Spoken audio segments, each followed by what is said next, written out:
Is there anything different about the Big Ten this year that it's so hard to win on the road? It just seems like I mean, it's always difficult, but it just seems like this year is.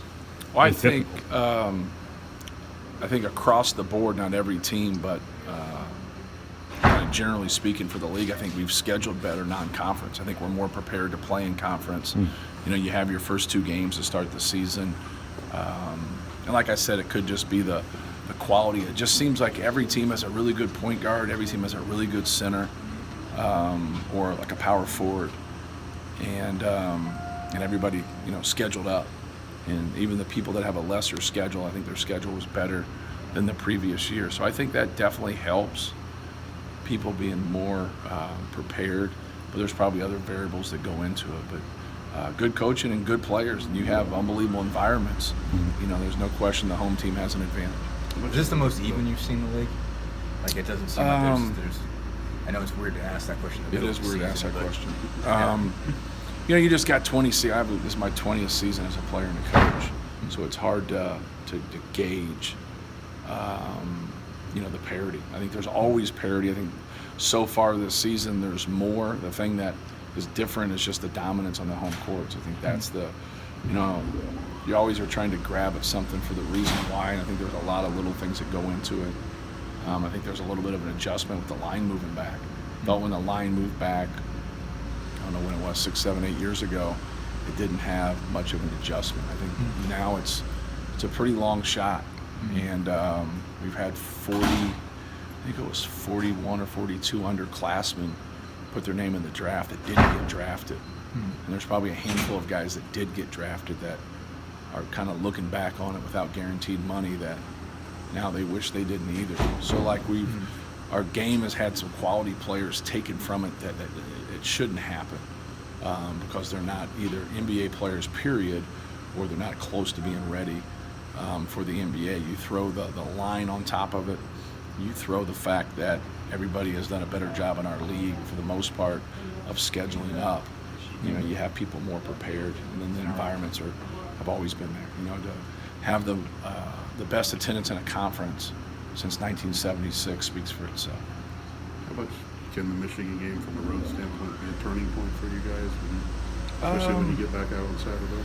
Well, I thought our guys played well, especially losing Matt Harms. You know, outside of taking care of the ball in the first half. On the first half, we're very fortunate to be in the game, only be 4 points down, but you know, we're a possession away, you know, from winning the game. Obviously, we have a shot in regulation to win the game, but it's a different day, a different team. You know, there's a lot of other things that go into it besides just, you know, getting into a game and being close. But it was definitely better than the last experience we had. So, you know, you try to build on playing hard, and you try to build on doing some things when it isn't going your way. Like we have to be able to beat quality teams when the ball doesn't go in, and you'd sure like the ball to go in, but that's kind of where we are. It's where a lot of people are. Doesn't make it right or wrong. It is what it is. But we're going to have to help ourselves on the defensive end by being an efficient offensive team. We can't turn the basketball over. We have to take good shots, and we do. We really help ourselves on the defensive end. It allows us to set our defense, allows them to stay out of transition. And they've had some woes themselves in terms of shooting the basketball, but, you know, they're undefeated at home. And it seems like, I think the next 2 teams we play are currently undefeated at home. I think Rutgers is undefeated at home and Maryland's undefeated at home. So, you know, you're going to have to be special in some areas, and you'd obviously like to shoot it well, but it's not always going to happen. You know, so you make your effort, you know, that special segment of your team right now. What are the biggest challenges that the Anthony Cowan, Jalen Smith combo present? Obviously, you've talked a lot about the importance of having a good point guard and a good big guy, and obviously they have too. Just trying to keep Cowan out of the paint, not create for himself and create for other people. Try to limit it, you know, no different than Cassius Winston or Xavier Simpson or Marcus Carr, and, you know, just given everything that you have as a team to limit his opportunities, because when he gets a high volume of opportunities, he's proven that he's going to be able to make plays. You know, Jalen Smith's a very good player, can score at the rim, can get lobs, can score in the post, can make threes. Trying to limit his opportunities. Don't let him get runouts. Don't let him get dunks. Keep him off the free throw line. make him score over you. Just make him earn everything. You just can't let them live in the paint, live in transition. When they do, they score a lot and they get to the free throw line a lot. How has this team had to sort of change and move around as far as offensive identity is concerned? How do you think these guys are kind of dealing with? Well, we're still, your identity lies in your consistency. And when we haven't been a consistent offensive team. I think like I said earlier, that a lot of people are searching for that.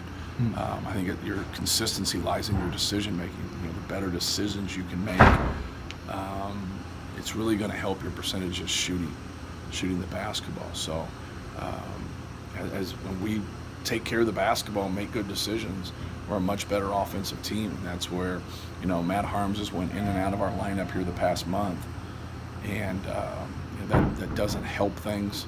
With the injuries that he's had, but it also opens up some things. Where Trayvion's had to shoulder more of a load, and he has. He's played well.